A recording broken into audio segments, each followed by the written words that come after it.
den Unglücks mir nicht untergehen.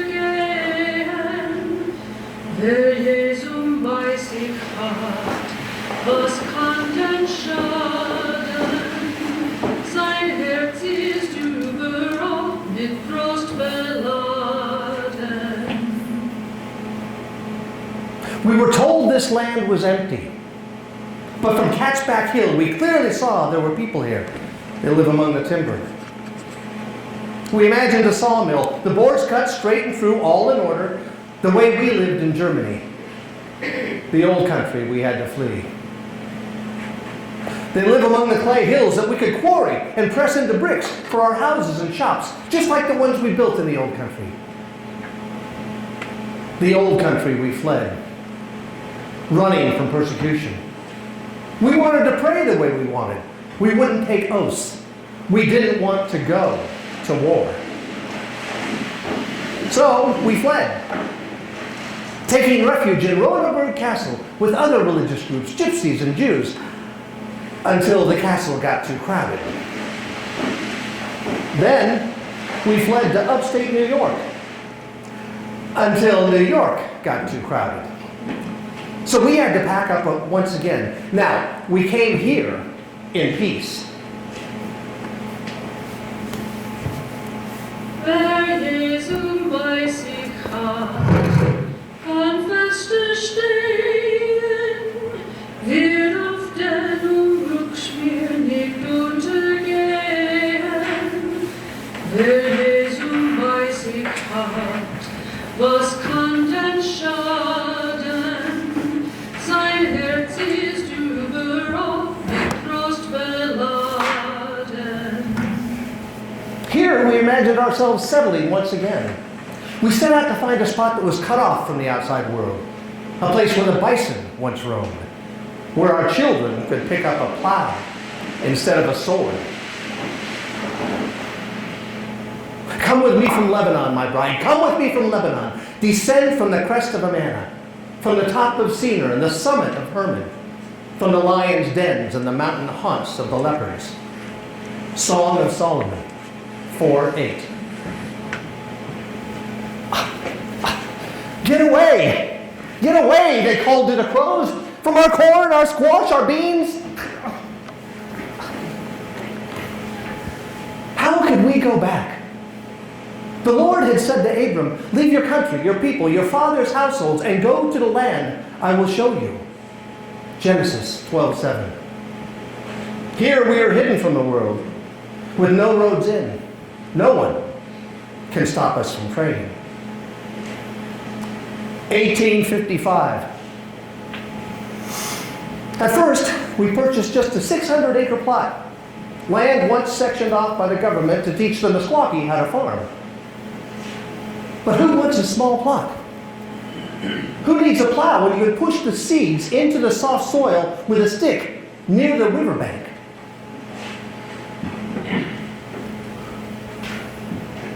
Wer Jesum bei sich hat, kann feste stehen, wird auf den Unglücksmeer nicht untergehen.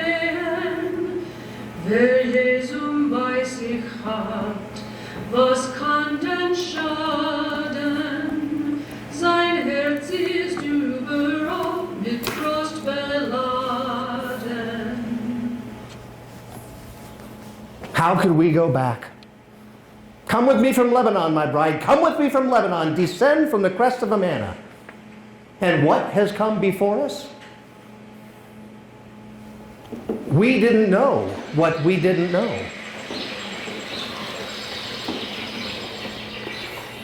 Then came another decree. You must go to Indian Territory, southwest to Kansas. How could they all leave? Get away, they cried. They sang to make the plants grow. We answered in kind. Wer Jesum bei sich hat, kann feste stehen, wird auf den Unglücksmeer nicht untergehen. Wer Jesum bei sich hat, was kann denn schaden? Sein Herz ist überaus mit Trost beladen. We found a wetland. Then lilies began to bloom. Water potatoes, the Meskwaki called them. So they waded out into the icy waters to beat the ducks and the geese. They beat the swans and the pelicans. They beat the muskrat. They felt for the tubers through the mud with their bare feet. And what are these flowers called?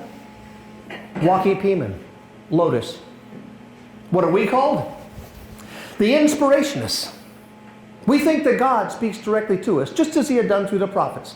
We wanted no bishops or popes, no steeples, candles, or bells, just a cappella singing in plain meeting houses. Our religion is ours. Yours, yours. And what did the Meskwaki believe? What waters once covered their lands where they sprang from? Our Creator picked up red clay and molded a human being in his hands. He blew his breath this way, 1, 2, 3, 4 times, and our people were brought to life right out of the soil. We lived and sought to stay under a canopy of trees.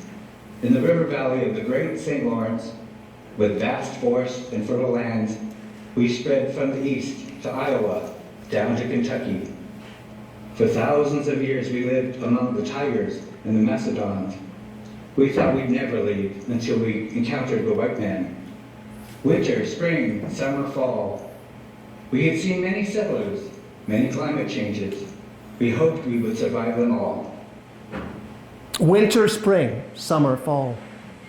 Winter, spring, summer, fall. We, the inspirationists, let the Holy Spirit shine through the night, through our souls. And those who are wise shall shine like the brightness of the sky above.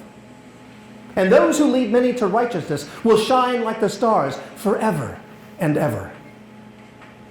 Daniel 12:3. And so we had contact with the Meskwaki, and they us. We were Germans with whiskers growing on our cheeks. Catfish, they called us. A colonists, we called ourselves. From the Bible, Song of Solomon, meaning remain faithful. Faithfully, we white settlers kept up our song. Plow, plow, plow. We picked up the soil in our hands, rubbing it between our fingers like nothing we'd ever seen. And while we bent over, cultivating weeds, breaking our backs, the Meskwaki let the large squash leaves do the work, filling in the gaps, mulching between the rows. Live on a few acres, the white settlers told the natives. We will mind the rest. Plow and be more productive, the white settlers said. Plow, plow, plow. Grow corn and pigs. Sell, sell, sell. We will build stockyards in Chicago. Hog butcher for the world.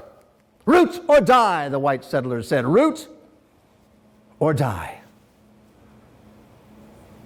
They had a legend about the Lily Lake where they waded out to harvest those tubers. There was a giant snapping turtle living at the bottom of the water. If someone took more lotus than they needed, the turtle would call on smaller snappers to eat the greedy person. Root or die, the white settlers said. We must settle the West. She floats over rivers and flies over plains with a schoolbook in hand and a telegraph line. With a wave to the wagon, the settlers and trains manifest destiny, ordained by God to spread wealth and democracy through this vast land. She's wrapped in white silk with a star in her hair. She's up in the clouds with no thought of below. For she is the goddess, the American Empire. Manifest destiny, ordained by God to spread wealth and democracy through this vast land.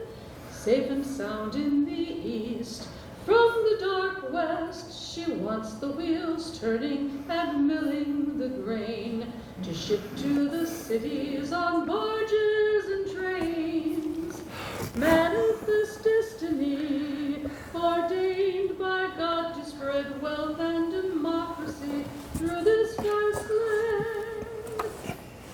wipes out the bison and plows up the soil. She wipes out the prairie, the people, their home. Unknowing white settlers bust body and soul. Manifest destiny, ordained by God to spread wealth and democracy through this vast land. Are we dreaming? Here we'd be free from persecution. We stood on top of the hill and said, yes, this is what we want. We wanted the valley. We wanted all the even land on the plains. We wanted the soil formed by centuries of deposits from the river. Here we could sing without accompaniment. Here we could farm as we'd done in Germany in a colony and work the surrounding lands communally. We lived off the Jeffersonian grid. Families had other families next door, sometimes still others in the same house. We ate in communal kitchens. And all the believers were together, having everything in common, selling their possessions and goods they gave to anyone as he had need. Acts 2:44 and 45.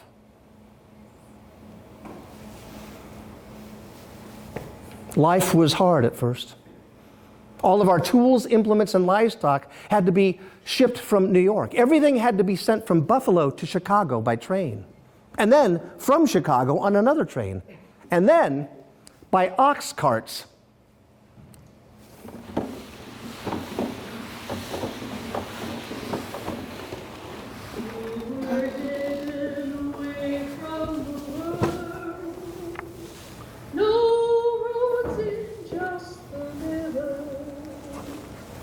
No one to say we had to play their games, worship their way. We were safe in the timber.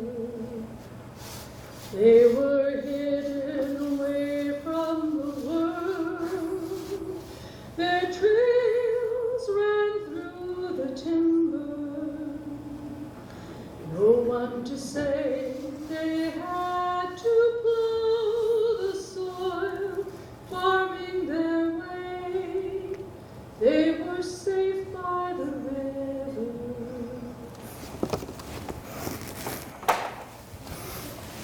They paddled down the water. No roads into this hidden town. With cracklings and head cheese, they traded for pouches with beads, all in our communal kitchens. Sulsa? Yeah. Head cheese and gramble? Okay. Cracklings? Cracklings? We tried to find a common language. Our women loved their beautiful beadwork. Such bright colors. They loved our blankets, wrapped tightly around their bodies. But we like things neat and straight. We dug a 7-mile-long mill race. It flooded the wetland where the lotus grew. 1856. The Meskwaki petitioned the state to buy back 80 acres of their own land. The Meskwaki trapped and sold furs, harvested timber, and made many sacrifices in order to obtain a deed for their ancestral homeland. The citizens of Lynn County signed a petition in support of their peaceful neighbors. We take great pleasure in saying to the public that these Indians have been in this county for some time, and we recommend them as good civil Indians. And the majority of the citizens of this county have no objection to their remaining in this county and are willing to assist them any way we can. Then more Meskwakis returned, and gradually they bought back more and more of their own land. Their challenge was to regroup, to keep their tribe together in the face of the loss of all they knew. But the white settlers kept coming, surrounding them. Our challenge was to maintain order, to keep our youth away from the temptations of the world, to establish our colonies, set up our shops.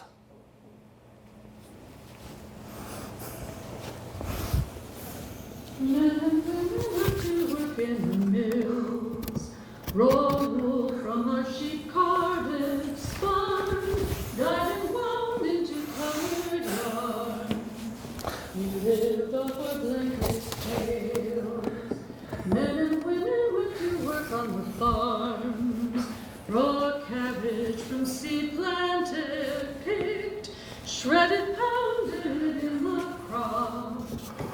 We ate from the winter long.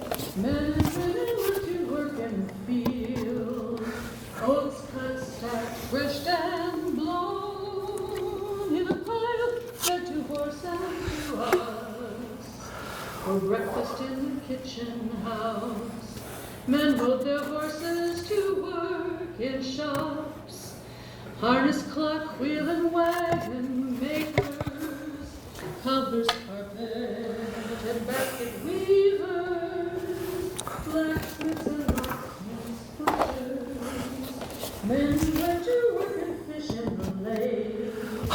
Lotus flowers spread over the water, caught sitting in large nets and caught, golden flour and fried for supper. From towers we watched for smoke, from the mills, the brickyards, the many kitchens and drying sheds, and of course our homes. Men and women went to work in the mills. Anything could burn. But above all, we tried to maintain our religion.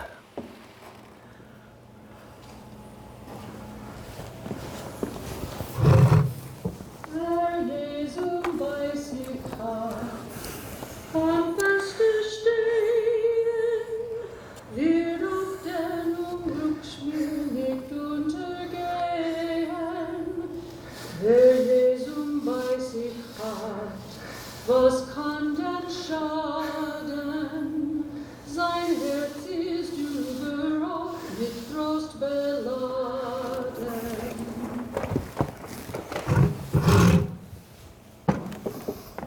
I am the vine, ye are the branches. He that abideth in me, and I in him, the same shall bringeth forth much fruit. For without me ye can do nothing. If a man abideth not in me, he is cast forth as a branch, and is withered. And men gather them, and cast them into the fire, and they are burned. If ye abide in me, and my words abide in you, ye shall ask what ye will, and it will be done unto you. We, of course, were not the first. There were many white settlers who came to this shore, some seeking God, others seeking riches. We all thought we had the right. We all thought we knew the way. Early on, the Spanish sailed in. The Nina, the Pinta, and the Santa Maria to make their claims.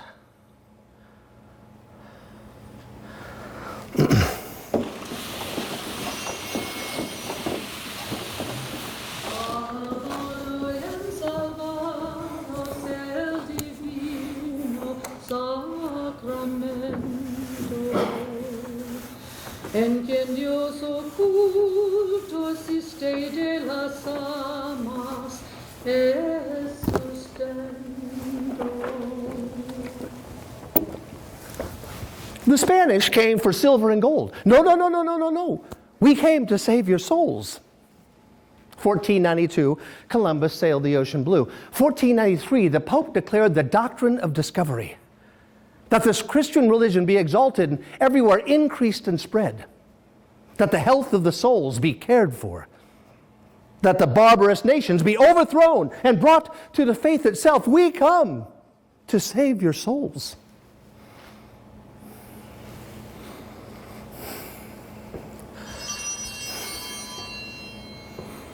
Alabado y ensalvado sea el divino sacramento,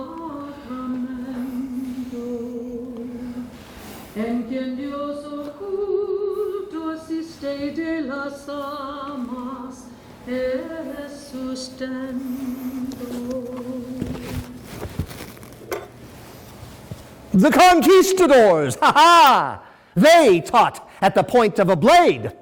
Thou, love thy neighbor. Christopher Columbus, Juan Ponce de Leon, Francisco Pizarro, Hernando Cortez. Are we dreaming? Tenochtitlan was so big, so splendid, as large as Seville. Someday we would know her as Mexico City.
Tenochtitlan was built on an island, a sacred site.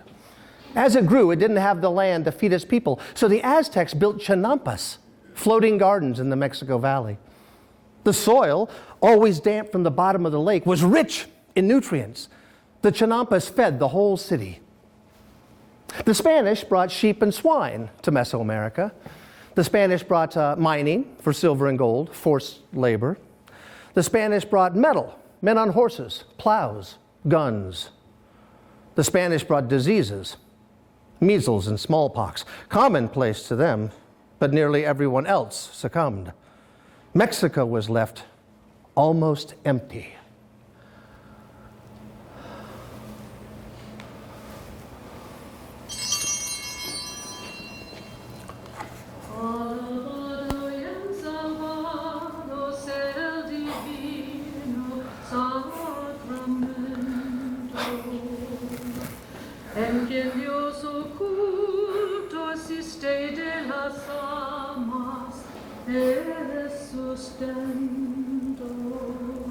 Get away! Get away! The Meskwaki hoed but once. The white men brought the mustard and the thistles, but the cornfields still had enemies, magpies and crows. Ground squirrels dug up the seeds, and when the corn eared, the blackbirds descended, whirling in the autumn winds. And then, like the crows, the English descended.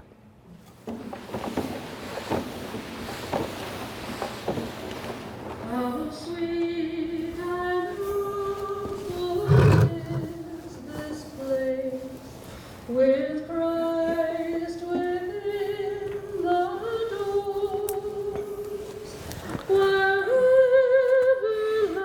everlasting love displays the choicest of her stores, while all our hearts and all our songs join to admire the feast. Each of us cry with thankful tongues, Lord, why was I a guest? Why was I made to hear thy voice and enter while there's room? While others make a wretched choice and rather starve than come. There was room for the Puritans, who hesitated at first to settle in New England. Wait, there are people here? Farming? Can we settle on land that is already taken? Can we return to persecution? We are the king's subjects, loyal to the crown. Owning this land will sustain us for the ages. What is this thing you call private property? Massasoit asked those early settlers of Plymouth Colony. It can't be the earth, for the land is our mother, and nourishing all her children, beasts, birds, fish, all men. The woods, the stream, everything on it belongs to everybody, and is for the use of all. How can one man say it belongs to only him? The seal of the Massachusetts Bay Colony. But we are God's chosen people, the Puritans said. For all the land which thou seest, to thee will I give it, and thy seed forever. Genesis 13:15. Huh?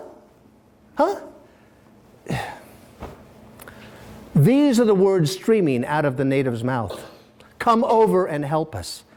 Later, they put clothes on the native. But the Puritans were told there was land here where they could thrive.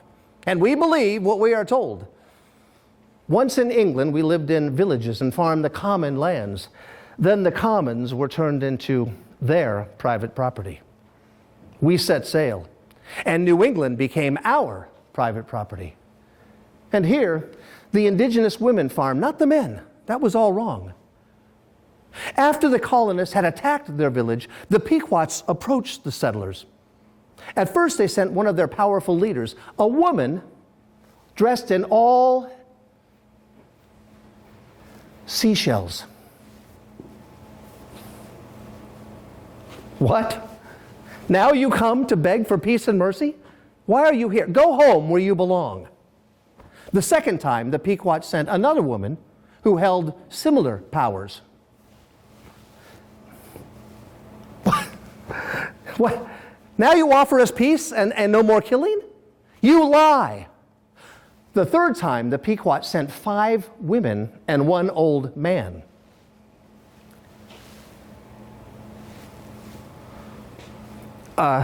You come in peace, and peace we will give you.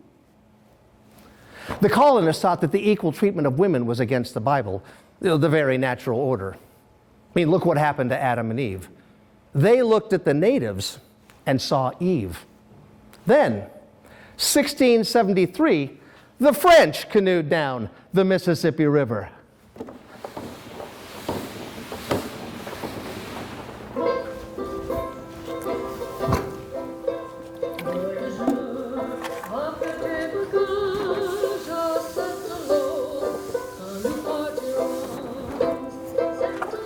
We.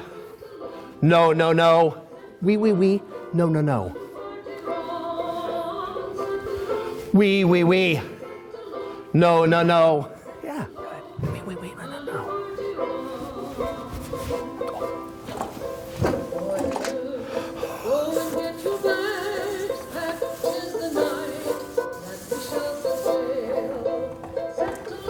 We. No.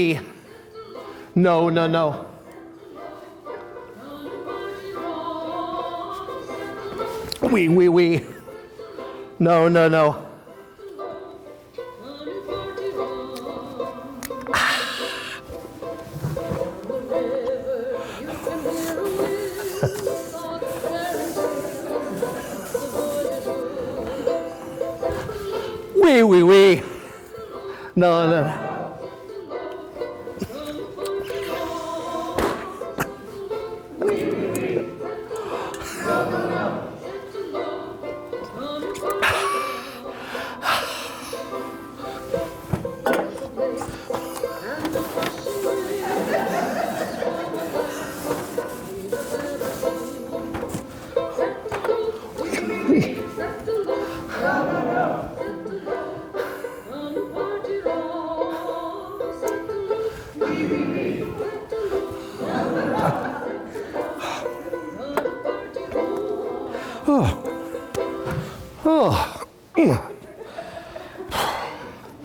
At first, the French thought they would be fine and get along with the indigenous people. We're here for furs, we, not to take your land, no. But the French thought the indigenous religion's abominable. Mon Dieu, trances and chants.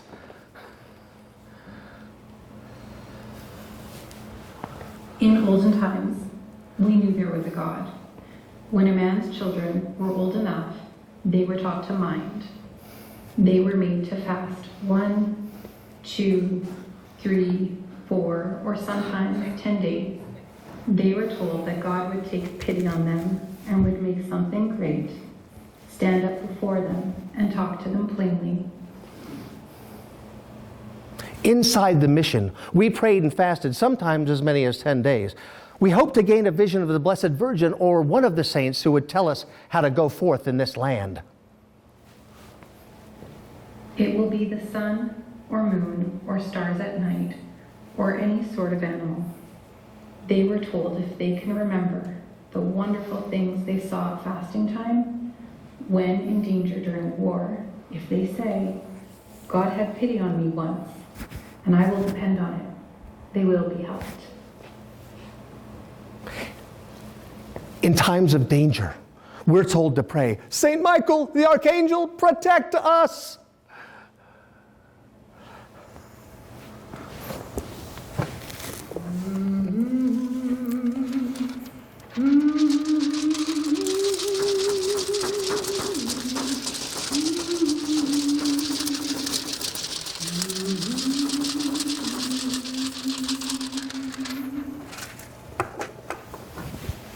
The Meskwakis moved on, settling still other villages and gardens. More crows swooped down to steal the crops. And the women and children sang to scare the crows away. But while they were looking that way, they weren't looking this way. Scare tactics, treaties, leases, annuities, Indian removal acts, it was all the same. I, Chief Blackhawk, propose to give the Great Father any other land that he might choose, even our lead mines, to be peacefully permitted the small point of land in which our village was situated. I was of the opinion that the white people had plenty of land and would never take our village from us. I returned to my hunting ground after an absence of 1 moon and related what I had done. In the short time, we came upon our village and found the whites had not left it, but others had come, and the greater part of our cornfields had been enclosed. When we landed, the whites appeared displeased because we had come back. We repaired our lodges that had been standing and built others. What right had these people to our village and fields which the Great Spirit had given us to live upon? As it turned out, we were just as scared of the Meskwaki as they were of us.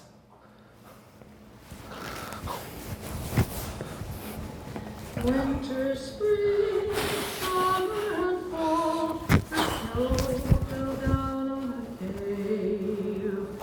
Just shy of the great river, the Norsemen huddled together.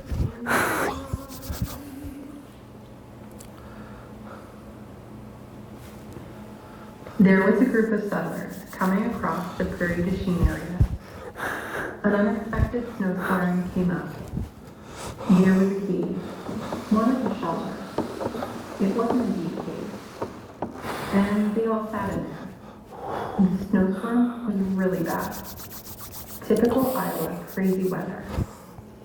And then some Indians came along, and at first, the people were scared. Then the woman, of course, that was there, went into labor. The Meskwaki that were there saw everything, and then they left. This whole time, up until around 1900, there's very few doctors. Any doctor that was here tended to move on to California. So pretty soon, the Meskwaki returned, and they brought the Meskwaki women with them. The women went and helped deliver the baby. The mother was having some problems, and then they took care of her and got her well, and brought food for everyone else.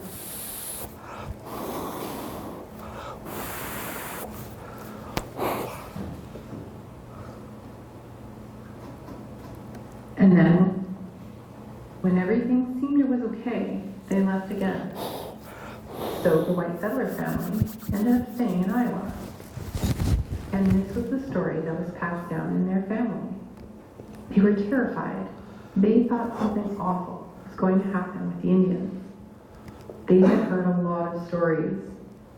They were a Norwegian family, And then instead of the catastrophic event they thought it was going to be, it ended up saving them. And then the two families went on their way. It's one of those things. The descendants of that family have this story. It sounds a little far-fetched. In a cave, snowstorm, Indians magically appear. It would sound really fantastical, except that was my mother's family. She was Norwegian. In a way, my Muscatine side saved my Norwegian side. If that baby had never been born, I would have never been born. Suzanne Buffalo. Our Amana women delivered their own babies and worked side by side in the communal gardens to help grow enough food to feed the whole village. Then they went home planting flower gardens all around their houses. They began planting flowering shrubs, but the elders ordered them removed. The shrubs were too decorative for a plain, simple life. So we allowed the children to plant a huge pine forest, a Schulwald or school woods.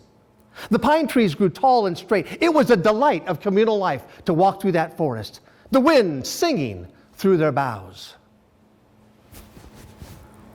1887. I, President Grover Cleveland, will pass the Dawes Act under my administration. It will encourage Native Americans to take up farming, agriculture, be prosperous. We will divide tribal lands into individual plots. Allotment. The natives lost 150 million acres to the white settlers. The Meskwaki were able to hang on to their ground, but the land given to other tribes, the land they were told to fence and plow, dry, dusty country where nothing would grow, and their children forced into boarding schools, taken away to learn how to become farmers. 1893. I, Grover Cleveland, believe our relations with the Indians located within our border impose upon us responsibilities we cannot escape. Every effort should be made to lead them through the paths of civilization and education to self-supporting and independent citizenship.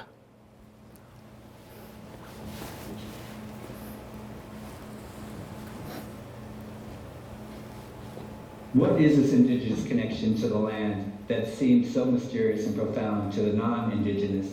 Because the land is us and we are the land. We are inseparable, and when we are forced from the land, it is like cutting off a piece of us, or we are cut off from the whole. There is a fundamental pain when we are driven from a place, or a place around us is changed, damaged so much that a place cannot be recognized. And if the life in the land is damaged or driven away, we suffer as well. When the land is treated like a commodity, like an object, or manipulated to make something for money, so are we, Lance Foster. People in Amana are always walking in the woods, sometimes hunting things, sometimes just out enjoying nature. And there's a religious quality to it for them. They have a great love, especially of trees, as is evidence of these large pine groves that were planted. They were almost church-like. When you walked in there, these beams of these large pine trees were like the beams of a cathedral. And the reaction that elicited in local folks was on a spiritual plane.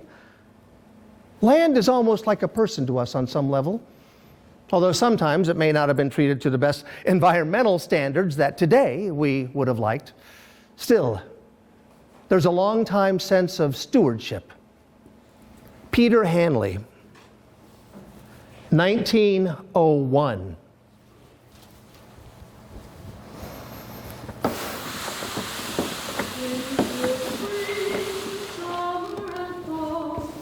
Everything has changed.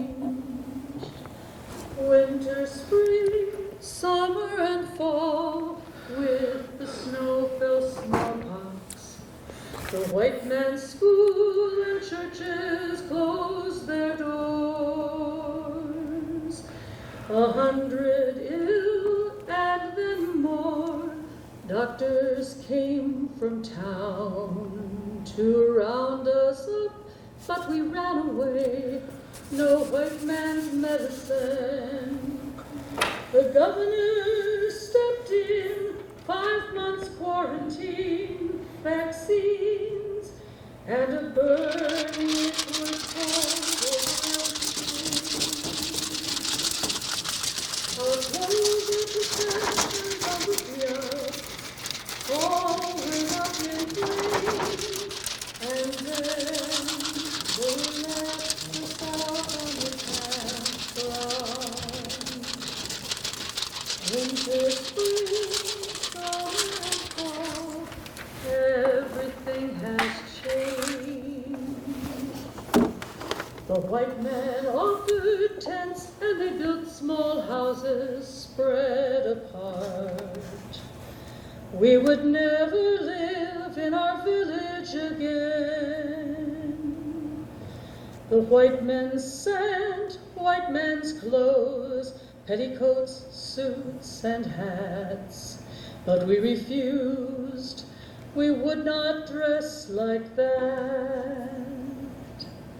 Winter, spring, summer, and fall, everything has changed.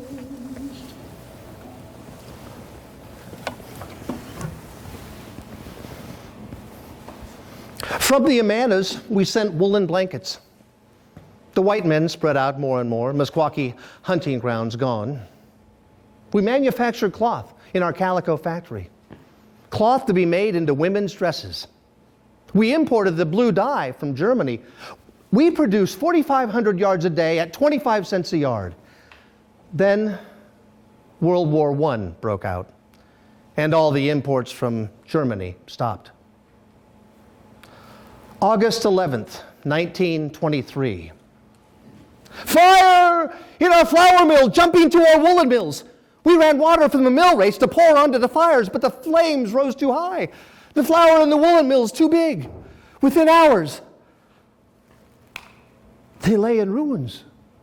The wool, the yarn, the blankets, gone. We rebuilt. Then we began to fall into debt.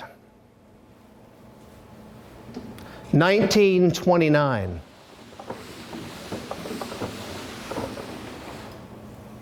And in New York, the white settlers began jumping out of windows. Our best salesman came back from Chicago empty-handed without selling a single blanket.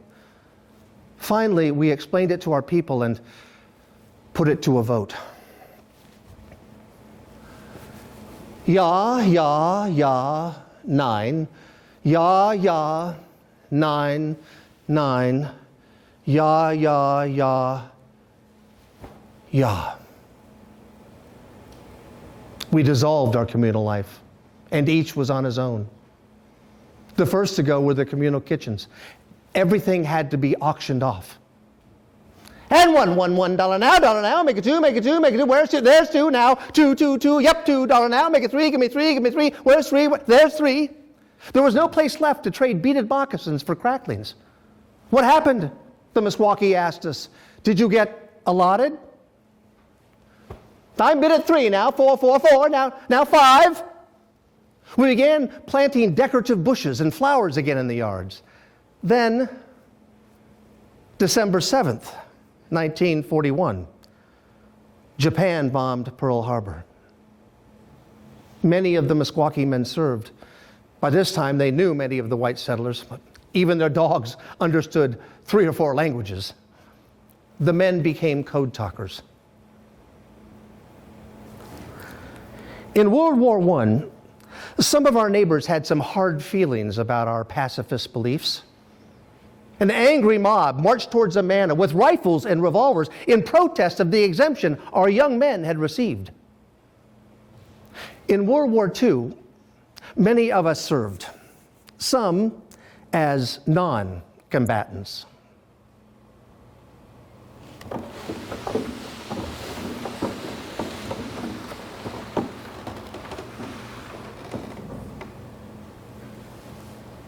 German speakers suspect again, we refuse to fight in one more war. We strolled through the Schulwald, wanting only The wind sang through the pines until the aged pulled into the woods. We need your forest, he said to the elders, lumber for the wood. We nodded, go ahead, and the chainsaws bit and whined. The trees fell to the ground before the children's eyes, and the agent drove off down the lane. What about the wood, we cried, the firm boards that they'd become? Then the agent said, let them rot.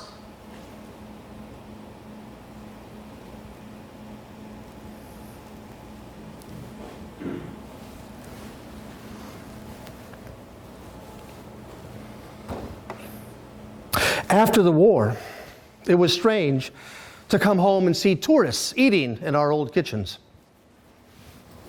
After the war, it was strange for the Meskwaki, who had fought for liberty, to return home where they had so little. They don't come to the kitchens anymore, but they do still come to the meat shop. They drive now. No more canoes. What's that?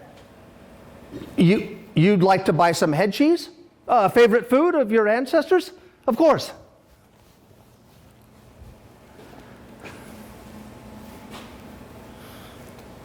For years, the Meskwaki were wrapped in our blankets for their burial rituals. And for years, the Meskwaki returned to harvest the water potatoes from the Lily Lake.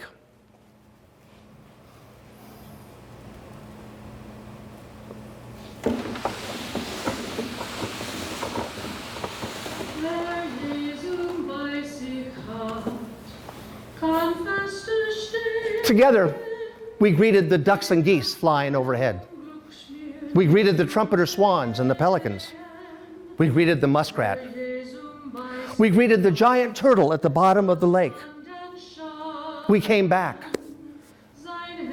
to the flowering lotus.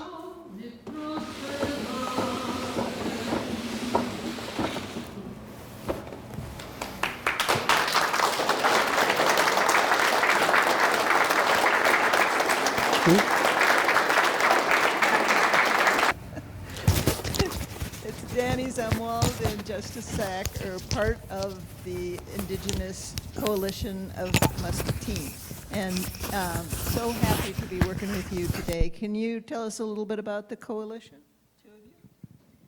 Yeah, so we started in about July. So we chose the Indigenous Coalition of Muscatine so we can collaborate with our community, try to give word about who we are. I'm originally from Canada. My reservation is called Spaganagity. I got one too. Oh, nice. Joke's on you. My name is Danny Zumwalt. I am a member of the Listigouche Mi'kmaq First Nation of Quebec. The coalition came out of a place of need. There was a lot of things going on in the community at that time, and I was lucky enough to find a fellow Native around. So our goal is, and we are both Yes, Mi'kmaq. we are both Mi'kmaq. We are from separate nations, Yes. approximately 5 hours apart that we found out. Yeah. Our language is similar, so that was Very really similar, fun. And we both have 4-year-olds Yes. who are set to be married. Yes, they are. You're all invited. I'm not ready for that yet. So our goal, yeah, Malachi, Malachi, you want to come say hi? Sophia's up there. Wanna say hello? She's too shy. She's not going to come down here. What's your name? Say hi. Malachi. All right, you guys. Oh, what do you do? So our goal with the I do my- coalition was to create an environment for learning. Oh, was he going to say something? No. I was gonna say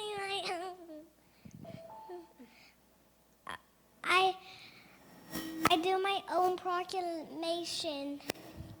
My proclamation is the Indigenous Coalition of Muscatine. Okay, go sit down. Sorry, he's my proud little son there. He is. He's been doing a great job. He's been promoting this. This whole time, if you Yes. didn't notice him out there, buy some earrings, buy some earrings. Do you want a flyer? Yep, giving He's doing flyers to his great. teachers at school and Yeah. friends on the street. You win. You win this round. He does go to school every day. In case you were wondering, Mary. Yes, so the goal of the coalition is to create a safe space where we could use the tool of education, because as we know, the only cure for ignorance is education. And there is a lot to be learned within our community. We have been lucky enough to have a great board of directors. So if you could see them besides Mayor Brad Bark and Miss Naomi DeWinter over there, our board members. So if you could go, please stand up, everybody. Yeah. Thank you so much. So we definitely want to give you like a really big thank you, because definitely this never would have happened unless you guys were on our board supporting us every step of the way. So we definitely really appreciate every one of you. Thank you guys. No, thank you. Okay, so thank you, Danny and Justice. Stop that. Okay, I've got a few things ideas from the play that I'd like to bring up, and I researched this play for 3 years, and it was during the pandemic, and I kept just asking myself, wait a second, how did this happen? How did this story play out like this? Was there not anybody who was thinking differently? And really, I rolled through all the isms of this situation. There's colonialism, there's racism, there's sexism. The story envelops it all. And then I realized there's also farmism. And one of the really destructive things in this situation was, you heard it actually from the Puritans, we believed what we were told. We believed what we were told. And we were told, one of the things we were told is you farm by plowing up the soil. And the indigenous people didn't have plows, and they had devised a whole system of agriculture by basically drilling into the soft soil of the river banks. And now, we believed what we were told mentality, could see no farming going on at all, while the first time they came upon Chief Blackhawk over by the Rock River, not far from here, Chief Blackhawk was growing 1,000 acres of corn. So how did this happen? And the natives had different varieties of corn. They had ways of, you saw that in the play too, ways of preserving their crops that involved no use of fossil fuels. I mean, think about our harvest period in October. The blowers start up, drying the seed. It goes on for the whole month. And, it takes, I taught for 30 years at Iowa State, and one of my students said it took $30,000 worth of fuel to dry her family's corn crop. $30,000 worth of fuel. And while I was researching this, they found a pot that was buried in the ground in Illinois full of corn, and it had been underground for 500 years. And they brought it up, and the seed was still good. So I think there was something going on there that, again, we were told, we believed what we were told. Mentality could not see what was happening. And so, would you stop that? Okay. What I would love to get a sense of what the environment was like here before the white settlers came and with their farmism and plowed it up. Now, the plow of course, it does turn the soil and it's easier to plant and all that. But basically, then the white settlers just went rogue and plowed in places that never should have been plowed, like the panhandle of Oklahoma, and that gave us the Dust Bowl. And so, Danny or Justice, you want to comment upon the ecosystem, what was here before that we messed it up so badly, and how that system worked and worked well? I wasn't here. Neither was I, unfortunately. I'm sorry. But definitely, yeah, definitely we used a lot of different things in like harvesting. We used to use like corn, obviously, we preserved it. We would hunt buffalo or moose. We preserved the bones for that.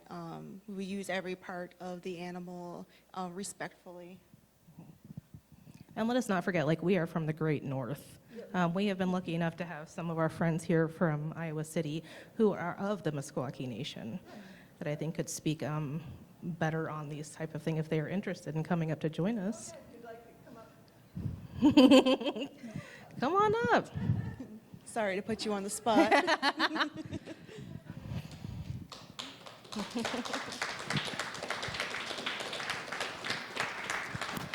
So if you want to talk about ice fishing and those, Oh, I'd love to hear those. that's us. Yeah. We're your people. All right, ice fishing. I like shooting. Yeah. Come on up. Be nice to give a brief introduction. Yes. Great. There we go. Go down the line. Ho, Baba Nanatishish, Abigail Buffalo, Mukama Isuwanatishish. Hi everyone, my name is Bear Coming Towards You, or my English name is Abigail Buffalo. I'm a part of the Meskwaki Sackavox tribe of the Mississippi and Iowa, and I am a current 5th-year student at the University of Iowa. Hi, my name is Piper Eagle. I'm a 4th-year student at the University of Iowa. My family's Hunkpapa Lakota. And what else did you say? I'm also the president of the Native American Student Association. I am the vice president of the Native American Student Association at Iowa. Hi, I'm Jenny. I'm the powwow coordinator of NASA. Hi, I'm Lindsay. I'm a senior at the University of Iowa. I descend from the White Earth Nation of Ojibwe in Cass Lake, Minnesota, and I serve as the social media liaison for NASA. Hi, I'm Desmond Kapeyu. My indie name, Holt Nagdugaba Nishis Nadakan, I'm Sunugimais. That means, my indie name means the one who stands alone, and my clan is Fox Clan, and I'm the secretary of NASA.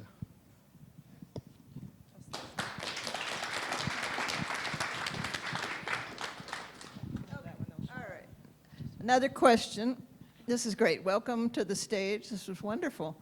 What do you think allowed the Meskwaki on the one hand and the Amana Inspirationists to develop a relationship when that was not the norm at the time? What was unique about those two groups? What did those two groups have in common that allowed them to become friends? I mean, again, when I was researching this, I found photographs of them having picnics together on the river. It was just so cool.